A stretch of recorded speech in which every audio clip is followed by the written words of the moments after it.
Hello, hello, everybody. Welcome to Office Hours FM episode number 62. I am live coming to you from Benbrook, Texas, with my next door neighbor in Arlington, Texas, Amy Lynn Andrews. Amy, how are you doing? I'm good. How are you? I'm doing just fine. Thank you. Very excited to have you on the show today. For you guys that are listening, our show sponsors today are DreamHost and Manage WP. I'm going to tell you a little bit more about them later. But for now, if you are tuning in, you can ask Amy questions by tagging it on Twitter with hashtag OfficeFM, or you can go directly. That was my rewind sound, but it didn't actually rewind the tape. Okay, you can go directly to Google+.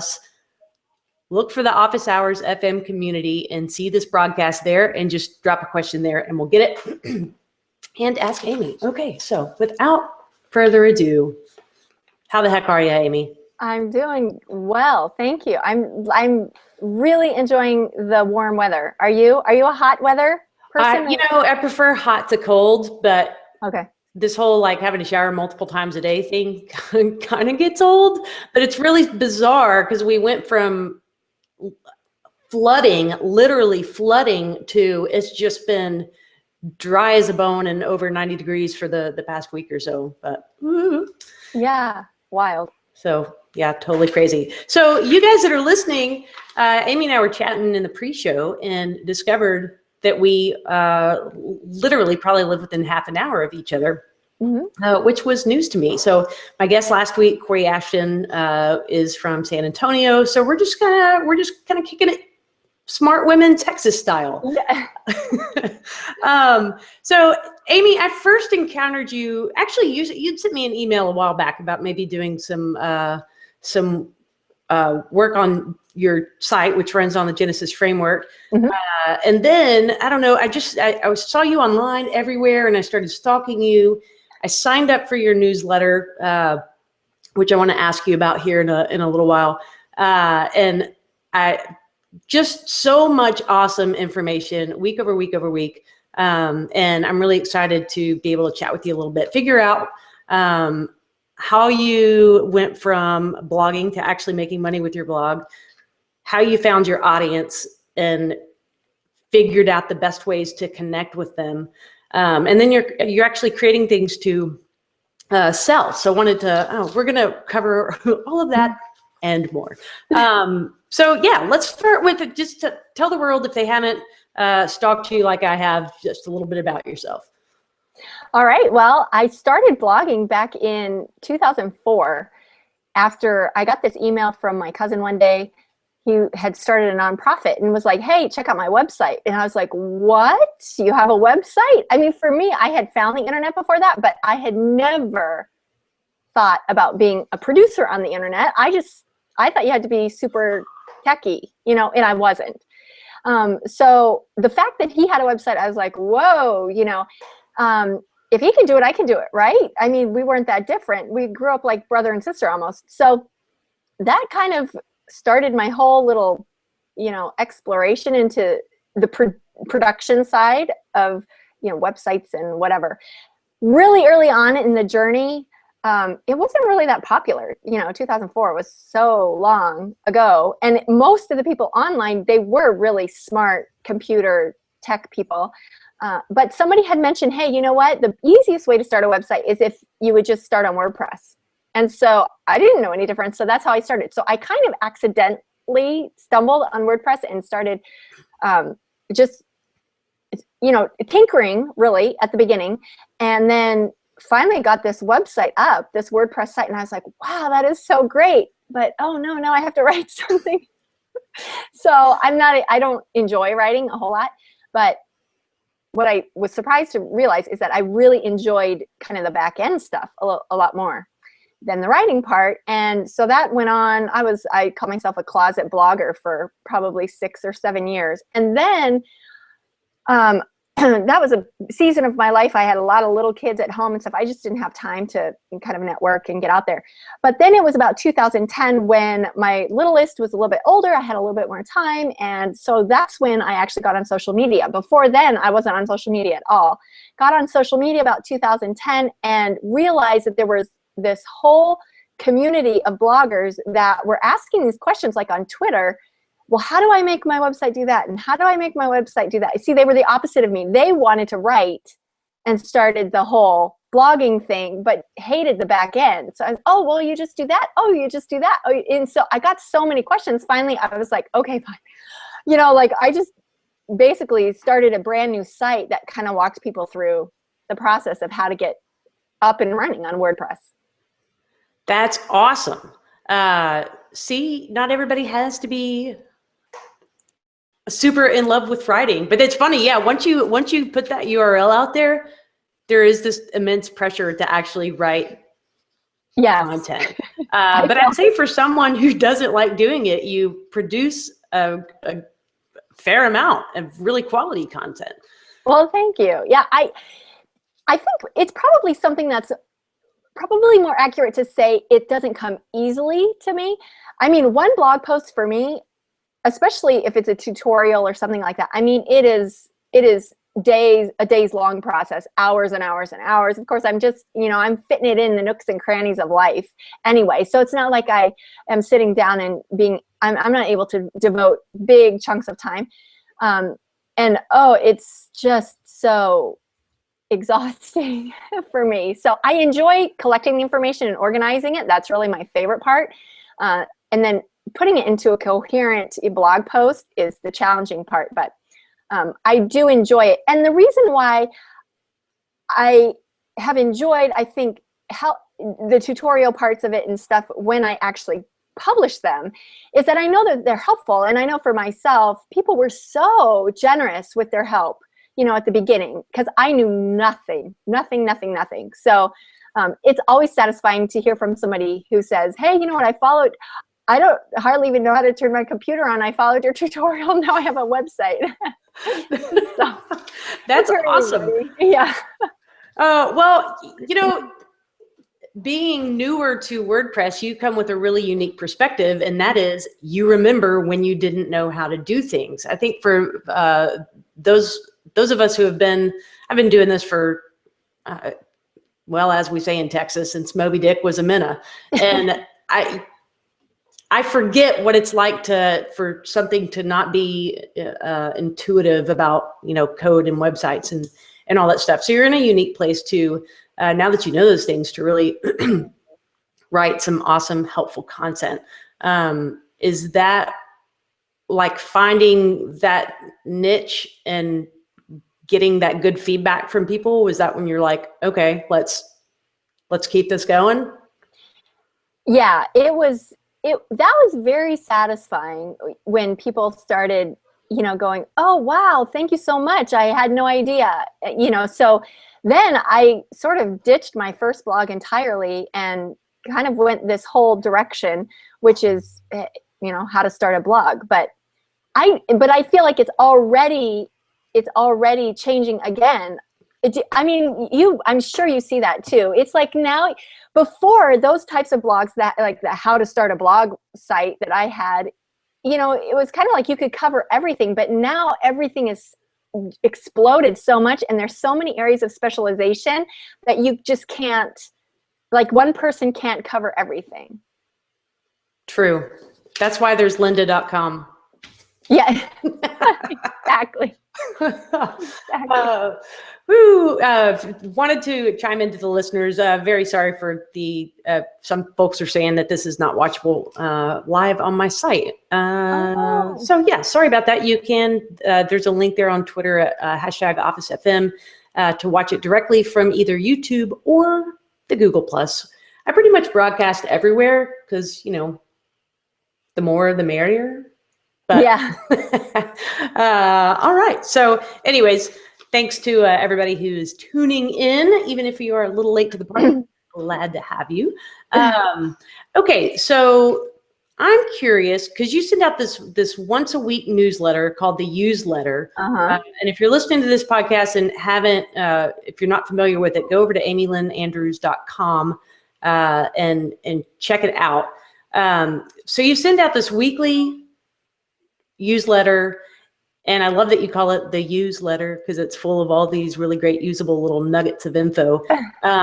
Did you originally start like going just broadcasting your blog post RSS style and then evolve to the weekly newsletter, or what was that like?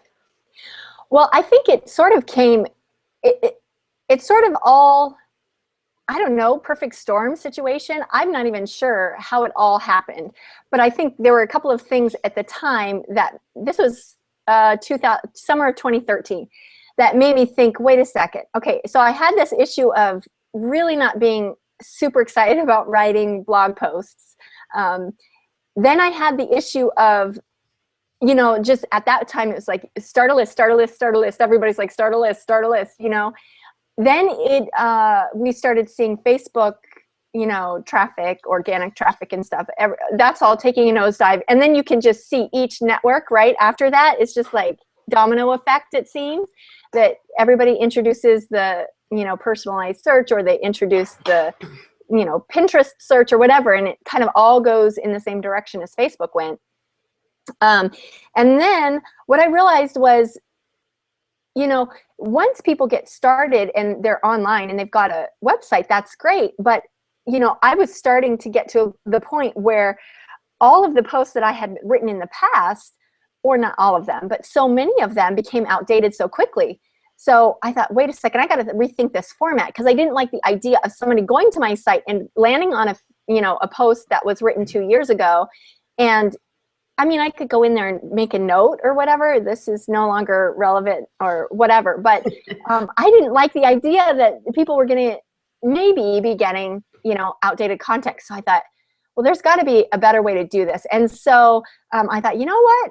Why don't I just start producing most of my content in the newsletter, and then I can just do kind of these snippets and then direct people to the places where, you know, somebody really knows what they're talking about. I mean, I can tell you how to get on WordPress, but, you know, I'm not a coder. I am not, my expertise is limited, let's say that. But I can tell you a lot of places where, oh, you want to know about Facebook ads? Go check out this resource. Oh, you want to know about SEO? Go check out these resources, you know, that type of thing. So it was just a nice way to, you know, I guess make it work better. And I think it suits me better too.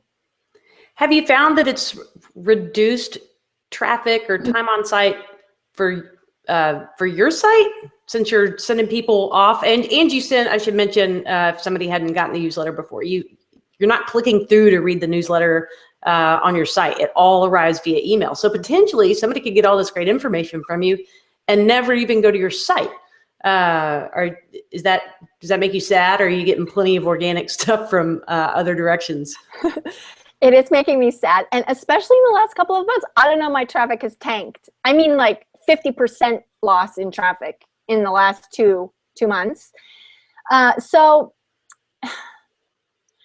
I mean, I'm just like, okay, whatever. You know, now, one thing is that I do get a lot of organic search traffic. That is one thing that I never really set out to do that, but because I think my domain has been around so long, and, you know, whatever, it has kind of happened that way.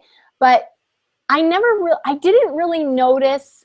Oh, but I should say that my traffic was never gigantic to begin with. So it wasn't like I was getting 1 million page views, you know? And so you know, it's like, well, whatever, the traffic is going down. So I'm just really at this point focusing my efforts on the email. And I figure, well, you know, if I can keep the open rate up on the email, then at least I know that people are still getting my stuff, and I can basically, you know, affiliate marketing has been my main source of revenue up till this point. And so, you know, I can put affiliate marketing links in the email just as well as I can do elsewhere. So on the blog. I don't really know what to do about the blog, honestly. I mean, but isn't everybody experiencing a traffic drop? That's, I mean. Yes, this latest Google whatchamacallits, which I really don't pay attention to. I don't care. Yeah. Like I'm just going to keep doing what I do and not try to game it, because I'll get gamed before it's all said and done anyway. But yes, there has been a noticeable drop. I was attributing it to the fact that I've only been publishing like one blog post a month. Yeah.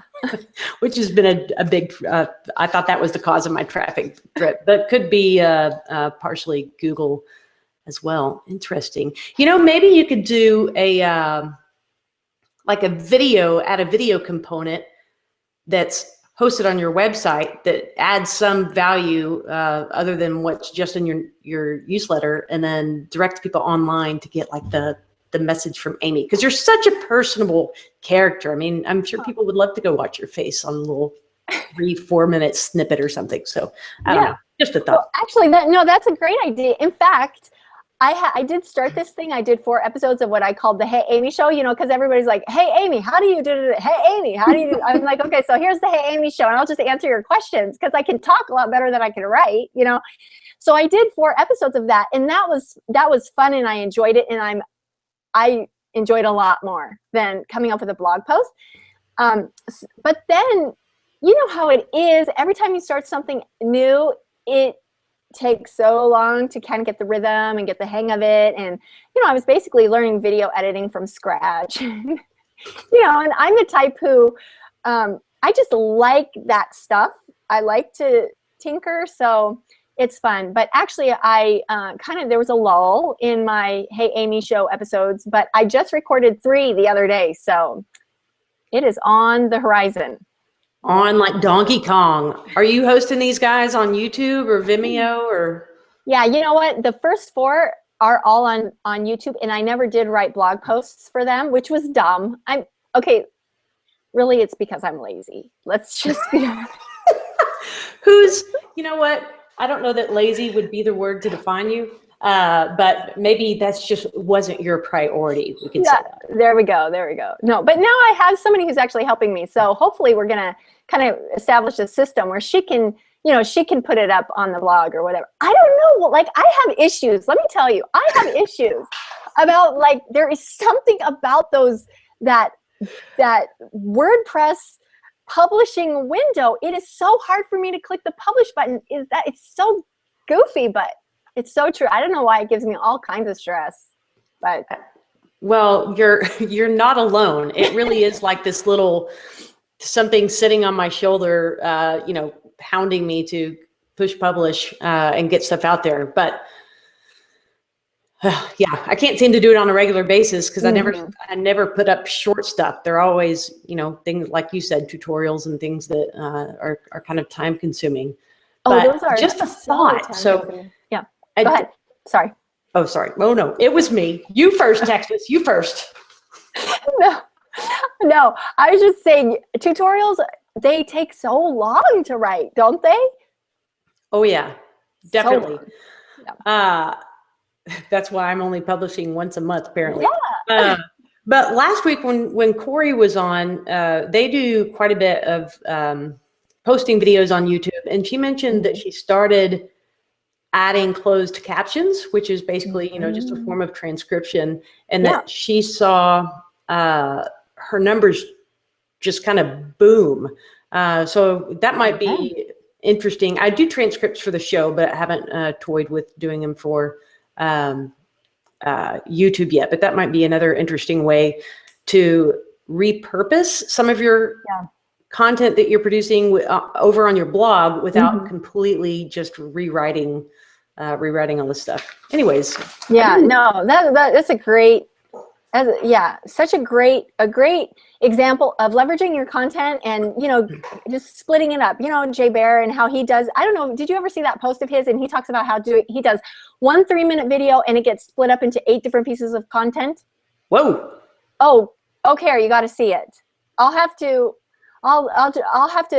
send you the link after. I don't have it in front of me, but it's just such a great idea. That's awesome. Okay, we'll throw that in the show notes and post that on Twitter later after we find it. So I got a couple of questions for you. You mentioned affiliate income, that to date that's been your largest source of revenue, and it sounds like you do it some on your website and then also some via the newsletter. Can you talk a little bit about what your strategy has been, who you affiliate for, and how you just how you use your affiliate programs? Right. So it was super kind of a no-brainer at the beginning when I was teaching people how to get started on WordPress. They obviously need hosting. So hosting was an affiliate, and then Genesis. I use Genesis myself. I would say 99% of the products that I promote as an affiliate are ones I actually use, and I buy them, like paying customer use. So even if somebody emails me and says, "Hey, I've got this product, do you want a complimentary copy or whatever?" A lot of times I just prefer to go through the sales page and process and kind of put myself in the shoes of a reader and think to myself, okay, if I know my readers, is this a product that I would really be interested in? So much that I would be willing to pay for. So, so basically it's just the products that I've used along the way that I, say, hey, this was a great product, and this has, there's a lot of helpful things that you can do with this, and so that's really my strategy. I don't have a huge, marketing strategy at all. Well, I think what you said is perfect. Like you're going through the process, seeing what products you actually would be willing to spend money on, and in that way, when you're recommending them, it's coming from it's not so salesy. It's more helpy, which right. I found to be successful for myself as well. Well, and the thing too is that then I don't feel pressured to say all good things. If I didn't find like they were all good things, then I can really, I could say, yeah, this was really great, but you know what? I'm kind of disappointed. I spent this money on this and I can't even do X, Y, or Z, or, something like that. I'm just a sucker for free stuff. And so it's kind of like my way of keeping myself in check. A sucker for free stuff. I mean, really, aren't we all? I'm wearing a free t-shirt as we speak.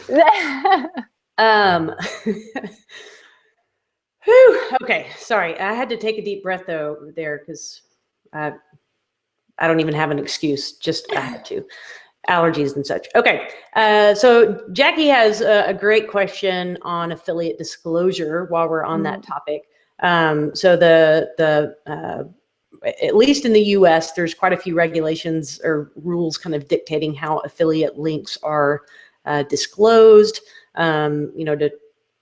in an attempt to not be smarmy about it. Although the rules are for the people that aren't going to be smarmy about it anyways. The people that are going to be smarmy aren't going by the rules. But anyways, what are your thoughts? How do you disclose your affiliate links?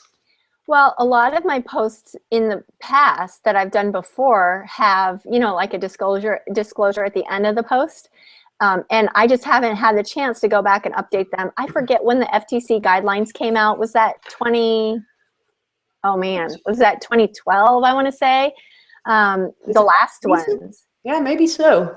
I think it was a while ago. And so I'm not really sure.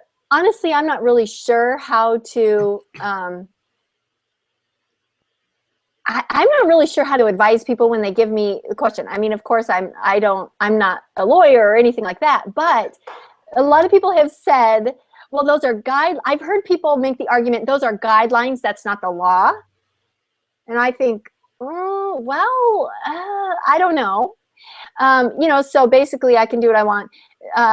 Some people have said, well, and this makes sense to me, like, okay, so you're looking at like a commercial on TV or something, and in this totally unreadable print at the very bottom of the screen is they have their disclosure statement, and so It's like, what? So as a blogger, I've got to put this full-on paragraph at the beginning of my post for my disclosure.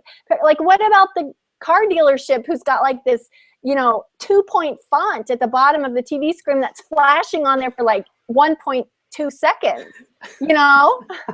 You may die if you use our product. Exactly. Like, these results are not typical or whatever. Anyway, so I guess the reasonable part of me is thinking, well, that's a good argument. Yeah, I mean, that seems reasonable. However, the FTC guidelines to me seem pretty clear that you just want to make sure that somebody who's clicking through a link knows that this link is, somehow connected to income for you. So what I've been doing now is, I've done a series of things. One of the things that I've done is put an asterisk by, anything that's an affiliate link. And then at the bottom of the post, there's just an asterisk, bleh, you know what I'm saying? For you to say. With the note that says this is an affiliate link linking to my full disclosure policy, whatever. So I've used that method. I've also, like in the newsletter at this point, I just put right at the top, this email contains affiliate links. And even when the email doesn't contain affiliate links, I just leave it in there, So I don't know. I guess I wrote a post about it. Are you disclosing properly? And I think eventually what I'll do is I'm just going to as I can update my site is a mess in my brain. It is like a mess and is in need of constant updating. But eventually what I hope to do is just put a disclosure right at the top of every post and just say this may contain affiliate links and kind of leave it at that. On social media, of course, you've got other stuff. Somebody random just showed up in our Hangout. Oh, yeah. That's interesting. Sorry, Derek. In the words of Alanis Morissette, you're uninvited. Okay, well, with that complete non sequitur, I would like to tell our listeners about our fantastic sponsors. We've got DreamHost, who recently just introduced DreamPress 2. It's hosted on virtual private servers. It's super duper fast, and it's a managed WordPress host. And they've got a lot of speed enhancing features like solid state drives. And if you like to play with like caching or HHVM, which stands for Hip Hop Virtual Machine, how fun is that to even think about? Like, I just imagine the and like cardboards and okay, never mind. Anyways, if you are really into the server side of things, you will enjoy DreamPress 2. Check them out at dreamhost.com/office hours. And as a side note, I'm about to, I won't say a whole lot, but I've got a site over at DreamHost in the works. And it's for a second podcast that I am working on. So yes, I'm doing it again. Wow. And then our second sponsor, the lovely Manage WP. If you're not using them, you may be wasting your time. Automate all your WordPress administrative tasks from a single dashboard for multiple sites. You can update, backups, generate client reports, which are really handy if you're doing maintenance for a client. You can just click report, select the time period, and it will show you all the plugins you've updated. If you've, WordPress has been updated, how many times it was backed up, it'll ship all of that for you. So you actually have something to show your client for the money that they're giving you to support their site. Check them out at managewp.com. And now back to our regularly scheduled program. We're at the halfway point here, and if people are trickling in late, I just want to remind you that you can ask Amy questions over at #OfficeFM. Okay, we got another one. You ready? Yes, I see it. Okay, so the vendor is asking, other than affiliate income, what other income streams have you set up for your blog? Okay, so affiliate income, I did try display advertising like AdSense for a while, but I like the way that it looked, and I felt, I just didn't want to send people away. The other thing was, the other thing that I did in 2010 was I wrote an ebook. That was kind of an experiment. As I said, writing is not my greatest thing, but I thought, hey, let me try this ebook thing and see how it works. So I did that, and that actually worked quite well. And I still get sales every month from that too. So that's kind of cool. I like that because you do it once and then that's it. I need to update it probably eventually, but for now it's okay. It's a timeless topic, and that's what I would recommend anybody who's doing ebooks to do. Is if you're going to write an ebook, or especially a traditionally published book, make sure that it's timeless. Otherwise, things get outdated so quickly, especially in this genre. Then I have also experimented with a membership site, and now I have something that's also similar. It's kind of a membership site, but it's I guess it's basically free access to my notebook. The place where I keep all of my notes as I'm searching through the internet, finding stuff. Okay, yeah, so that's membership or restricted content. Yes, premium content. Yeah, those are. I think those are mostly the main income streams. I mean, there's really not a whole lot other than that, right? I mean, your products, you've got products. Oh, services. I did do that as well for a while. I was a virtual assistant. I helped a couple of other bloggers. I did consulting, coaching one-on-one for a while too. So I've tried it all, I guess. That's what I'm trying to say. I like that cowboy spirit of sort of throwing it up and seeing what sticks. I mean, that's really, as a entrepreneur, that's kind of what you have to do. Yeah. But it sounds like you found some things that are going successfully for you. What's been the response to the notebook? And actually, first, if you would share with folks who haven't heard of the notebook, which I always want to say notebook because it's spelled K-N-O, like no book. What is that, and how are people responding to that content? Right. So in the last year, especially, I mean, it's been before that, but this whole push for create your own product, create your own product, create your own product. And so I started thinking, okay, what can I create? And of course the whole eCourse thing is big, or has been big, and everybody's doing it. So I was going to create an eCourse, which basically gives people a little bit more information than what they get just on my blog. So I would say my blog is pretty much just covers the basics about blogging, getting started, blogging, social media, that sort of thing. So I thought I'll create an eCourse that allows people to go a little bit deeper. Well, as I started going through the process, I thought a couple of things struck me. Number one, to do it really well, in other words, to compete with the people who are, the Michael Hyatts of the world, let's say, who have this huge team and, huge budget and whatever, you really have to invest a lot. I'm not anti-investing in my business at all, but just my personal bent is to stay really nimble. I like to be able to change my mind and pivot, buzzword, but pivot on a dime, and because here's what I've learned. As I've gone through the years blogging, I have learned along the way that some things, actually a lot of things I've started that felt like a great idea at the beginning, and then once I did them, I was like, oh, it's not a good fit for me. For example, when I first started blogging, it was a blog really about my life. And at the time, my husband and I, we lived in upstate New York. He was a pastor and I was a pastor's wife, and I really struggled in that role as a pastor's wife. I went through depression, blah, blah, blah. Anyway, so when it came time, when I had started this WordPress site, and I thought, oh man, now I have to write something. What am I going to write? I didn't know what else to write except what was going on in my life. And so that's what I did. Well, I didn't think anybody was going to read it. Well, suddenly all these pastors' wives found it. And so they were like, emailing me all the time and whatever. And then I was like, I can't keep up, and then the comments got more and more active, let's say. So someone said, hey, start a forum. I was like, okay, that's a great idea. I'll start a forum. So I started a forum, but I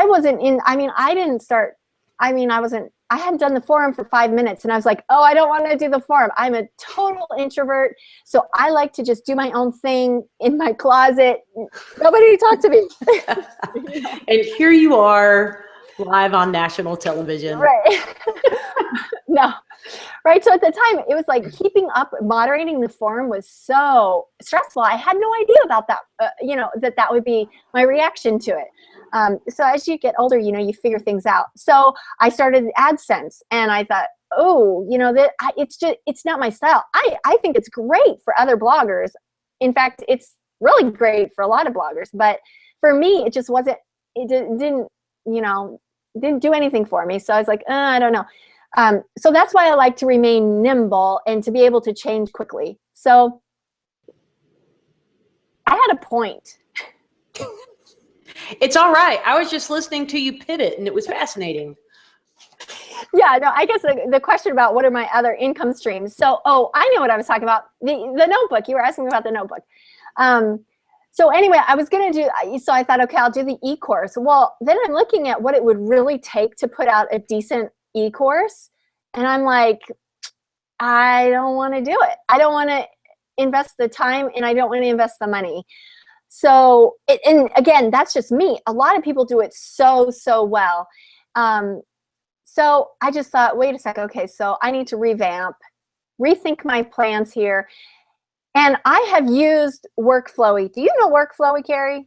No. Workflowy. Yeah, Workflowy is it's basically a list maker thing. I don't know. I like lists.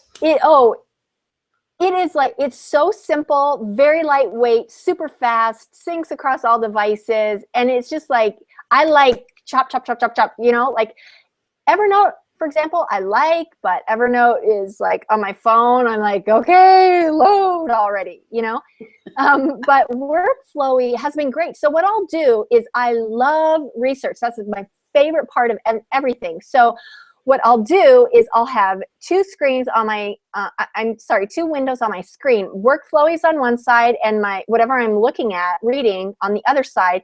And so as I'm reading, I'm in the Workflowy window, and I'm just taking notes, and I'm organizing the information as I can. So I built up this huge, Workflowy notebook. I mean, it's basically just my notes, and some of those notes go into the newsletter. Some of those notes are just my own notes to myself, like, hey, so-and-so's doing this really interesting thing. I should check that out at one point or whatever. So then I thought to myself, wait a second, why don't I just make my notebook accessible to all? Because Workflowy has that option that, you can share it with other people. So I thought that's a totally easier way to do it. So I don't feel like I'm on the hook to produce this beautiful, gorgeous, polished eCourse. And yet at the same time, I just build it as what it is. It's this is my notebook. So it's not, I'm not doing professionally edited video. I am not, this is just what it is. If you're interested in picking my brain, right? Isn't that the question we get so often? Hey, Carrie, can I pick your brain? Can I pick your brain, right? I hate it. I just envision this hook going into my ear and actually picking my brain, and yeah, not interested. Right. So I'm like, hey, this is my brain. So that's what I did. I love it. There's a couple of points there that I just want to circle back around and highlight, and that is you found something that worked for you. And I think that's so important, because it's easy to see other people doing things and seeing some success in it and say, I want to try that.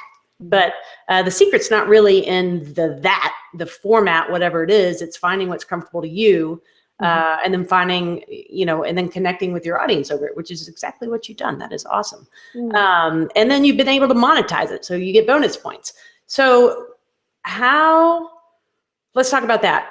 What is your price point for that access, and how did you land on that price point? So my price point at this point is pay what you want.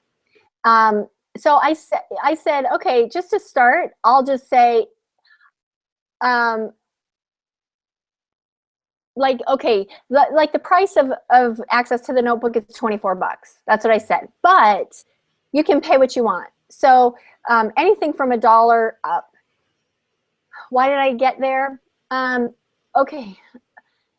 I grew, a lot of my life I lived in Kenya. And so, I mean, it's just super important to me that, I mean, I have personal friends there, you know, Kenyans who live there that I spent a significant part of my life with. And I just think to myself, here is a country with brilliant, brilliant, brilliant people. And they're just, you know, for a lot of them, they just don't have the access that they need to the resources that could really help them. And so I thought, and also a lot of my audience here in the States and Australia, Europe, a lot of them are single income families, and, you know, like the mom or the dad or whomever, you know, is not working outside the home, is trying to figure out ways to supplement income inside the home. And that was my experience too when we first started.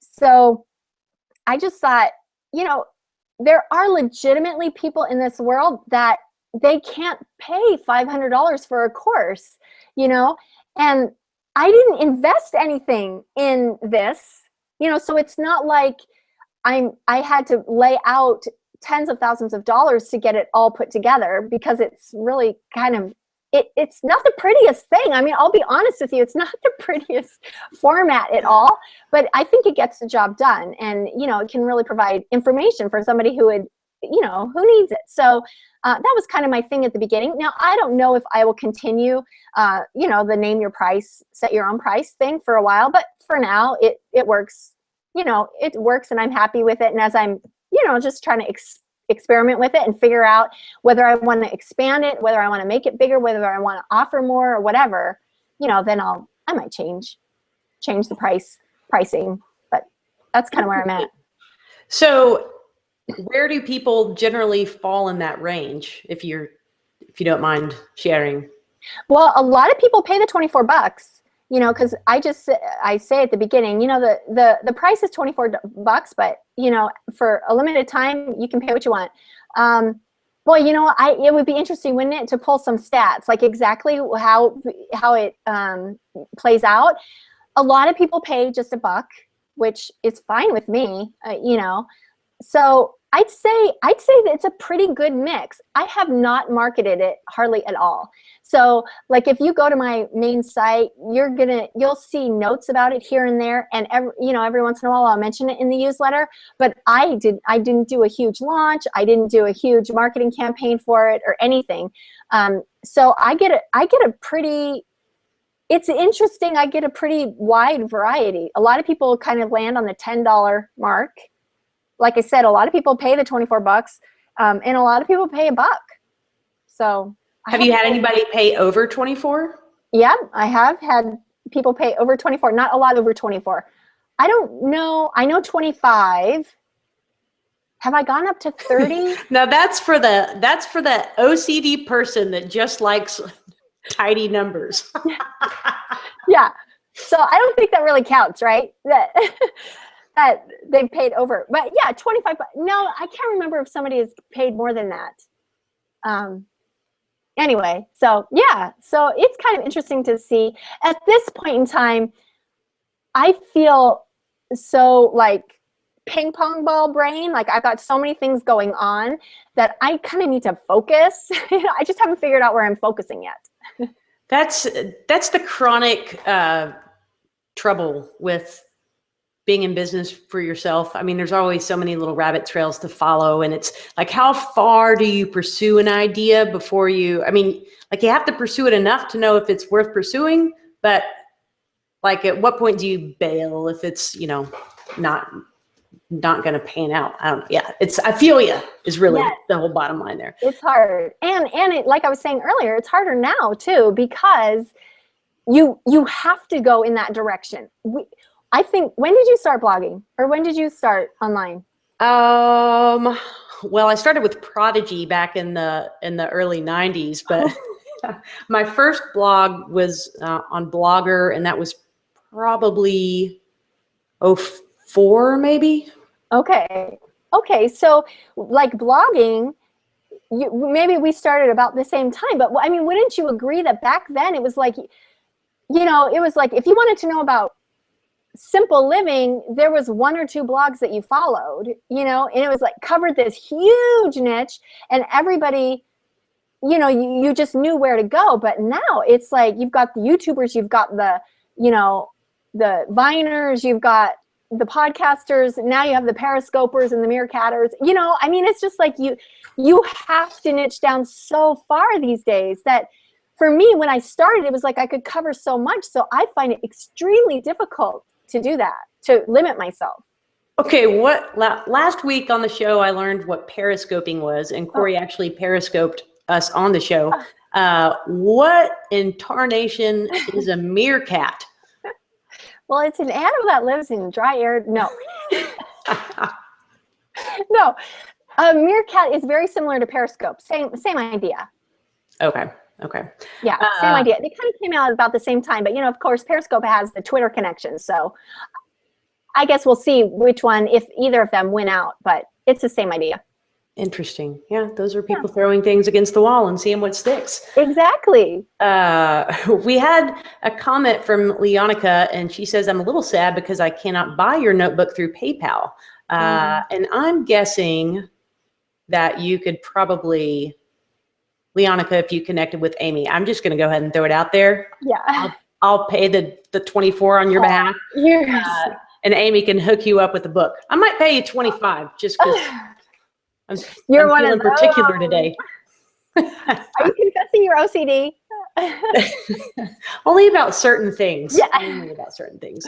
Yeah, I was sending an email to someone. I was helping him with a little bit of code last night, and it was not for work, not anything that was needed to be professional, but I was typing headings and I got the dashes a little different on one, and I had to go back and fix it because it bugged the crap out of me. And I'm like, that is ridiculous. I could have done something better with those 2 seconds of my life. And if you added all of them up, they might make a whole day or something that I could be laying at the pool.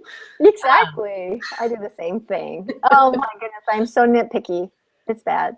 Oh, well, you know, it comes in handy for certain aspects of life, like coding, for example. Oh, yes. It's good to not miss that one period or semicolon that can really screw you up. So here's something embarrassing. I have one plugin in the WordPress repository, and I hadn't updated it in almost a year just because I hate working with Subversion, and I couldn't remember how to do it. I was going to have to Google how to do it all over again. So I finally bucked up and shipped an update to the plugin yesterday. Okay. Well, somewhere in there, and this is where the little dot and the semicolon come in, a plus sign had worked its way into the code, and I didn't catch it. And so last night I got a note from somebody saying that I'd crashed their, gotten a fatal error, and I was like, oh no. Oh no. Yeah. So today there's a new little release out there, which is really me telling you this is apropos to nothing other than it's good to be detail oriented in some things. Yes, you are right. And that, you know what, and like plugin writers and stuff, to me that is, you guys have to know your stuff. You know, you can pretty well get by with so much just blogging in general, but yeah, that stuff is, to me, really impressive. So good for you. And that you found the little plus, because I know enough code, just enough to get myself in trouble. That's why I emailed you, well, don't be too impressed. The entire file is only like 50 lines long. Oh. And the error actually said which line that plus sign was on, so it wasn't too hard to track down. We've got some good questions here for follow up. Devender wants to know what's next, or do you have a what's next? Like, are you thinking about becoming a periscoping skydiver, or what's on the horizon? Oh, that's a good idea. yeah, I'm having mixed feelings about Periscope. But no, I think for myself, I'm gonna go like kind of what we were talking about before, the YouTube route. I'm gonna give that a little bit of a shot. And I think what I'm gonna do is try to do what Jay Bear said, and really leverage the content, produce it once, and then kind of spread it across, and then try to monetize it as I can, across those. I've toyed with the idea of writing a book that is about my life, which totally unrelated to what I've done in the last 5 years. But just my life in general. I have a mastermind group, and we had a retreat a couple of weeks ago, and I was just talking about some of my own personal experiences growing up, because I lived overseas quite a bit, and they're like, "You need to write this down. Why haven't you written a book about this?" I'm like, "I don't know." So they're kind of on me to do that. I don't know if I'll get around to it, but that's something. And then I also have thoughts about I don't know, maybe something, we'll see how this little video, Hey Amy show goes. And then maybe kind of branching out into videos, more substantial videos. I don't know, documentaries, I don't know. I mean, that's totally overwhelming. That would be years down the line, but I'm always looking for ideas.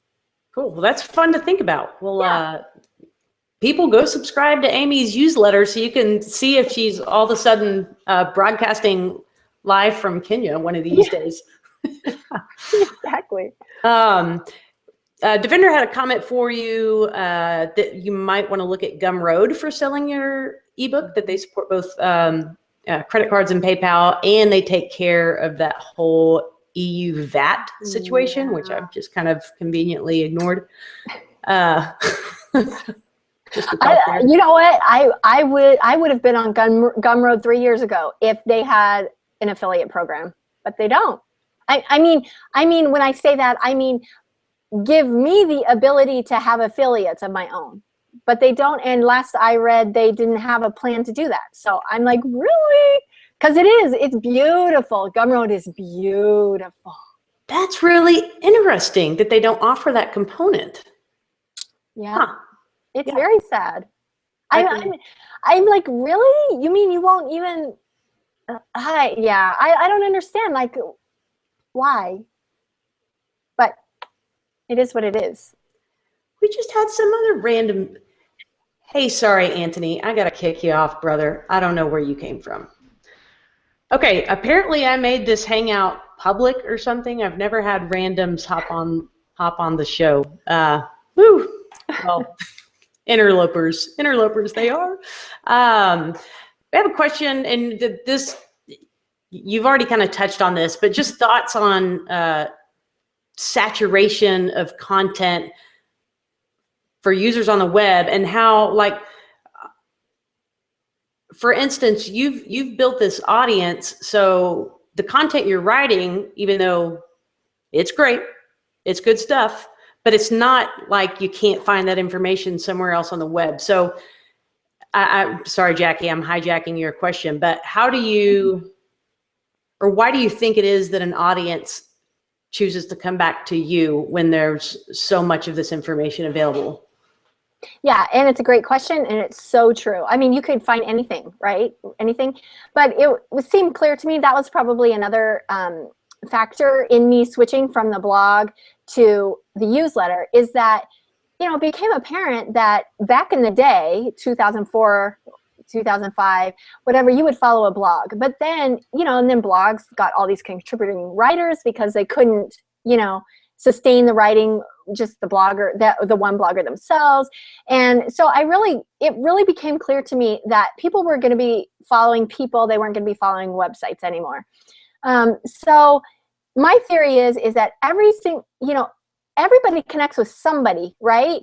And if I find somebody that I feel a connection to is maybe in a similar stage of life, or maybe has similar bents that I do, or has, a story that resonates with me in some way or whatever, I will follow them. So, no matter where they go, if they're on social media, if they're on their blog, if they're on another blog, if they're on YouTube, whatever, I'm interested in them and developing a relationship with them. So the way that I see the newsletter is it's not going to appeal to everybody, absolutely not going to appeal to everybody. And I'm not trying to appeal to everybody, but I can tell people, hey, look, this is kind of my story. This is where I'm at. I'm a non-techie person who kind of became techie, and if I can do it, you can do it too. And I'm, the other things in my life are, my husband and I have this kind of tag team work schedule. We both work part-time, and then we're the other part-time, we're at home, we're homeschooling our kids, so we have this really unique lifestyle. And so if that's something that is familiar to you, or you'd like to pursue, or resonates with you in some way, then I can tell you what is floating my boat at this point, and I'll share that with you. And if that floats your boat too, then great. But if you want another perspective, like for example, I'm not a huge stat person. I don't follow my metrics a lot. That's not because I don't want to. It's just because I don't have the time, and I can't, it's priorities. So if you are like hardcore, I want the stats, the scientific evidence for things and why this works and why this doesn't work, then I'm probably not the person to follow, because I go by my gut, most of the time. But I can refer you to, somebody else, that Jeff Boulos or Loomer, or something, that has more of that bent. So, absolutely, there's nothing free. There's nothing new under the sun, really. It's just, are you connecting with the people? I think is the main thing.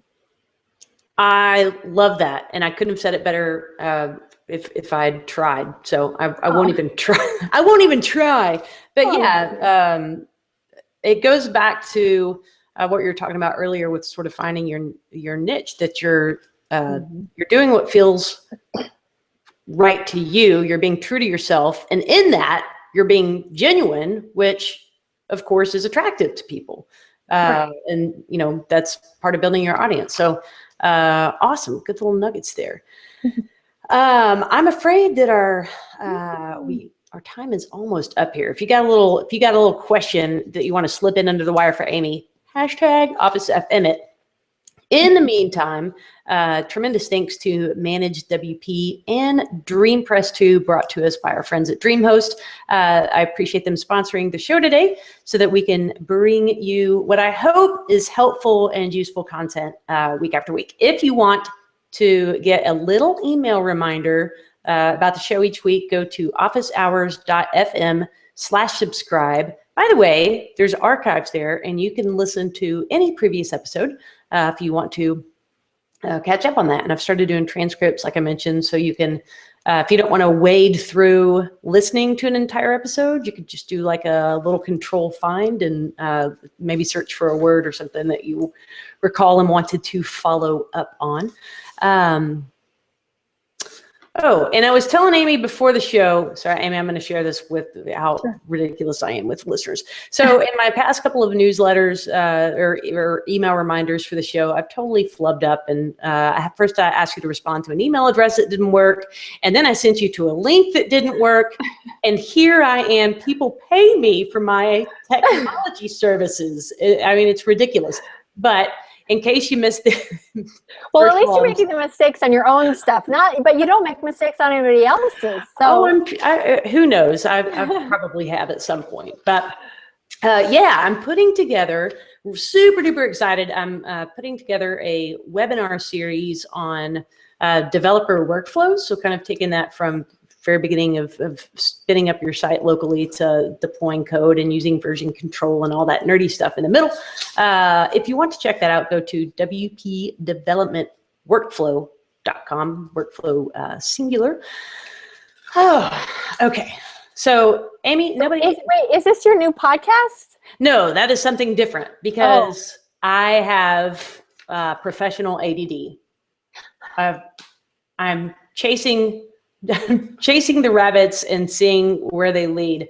No, the other podcast is going to be an effort with my mastermind group, and super duper looking forward to it. I won't talk too much about the format since we're really kind of still trying to figure that out, but essentially the value of those mastermind interactions, which you're in one, so you get it. Trying to deliver that value to other people via a podcast. So I think it could be interesting. Oh, okay.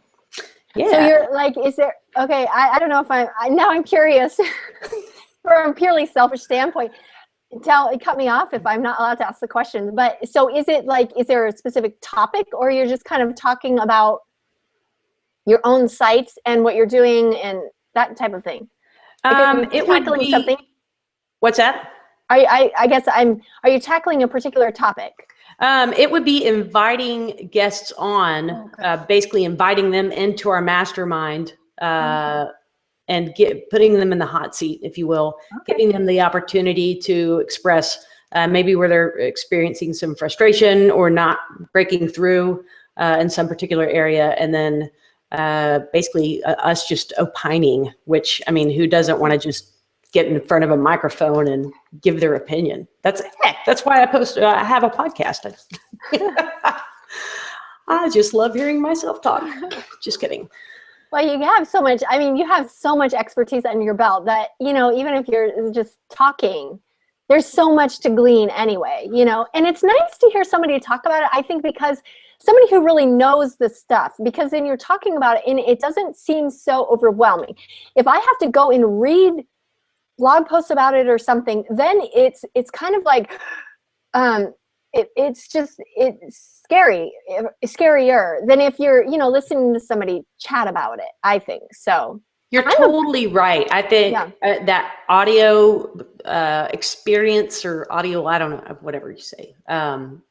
That's why I listen to a lot of I listen to a lot more podcasts than I read blogs. It's just an easier way to consume information. It is. And it's like, oh, there's a real person on the other end. They're not like a superhuman on the other end. You know what I'm saying?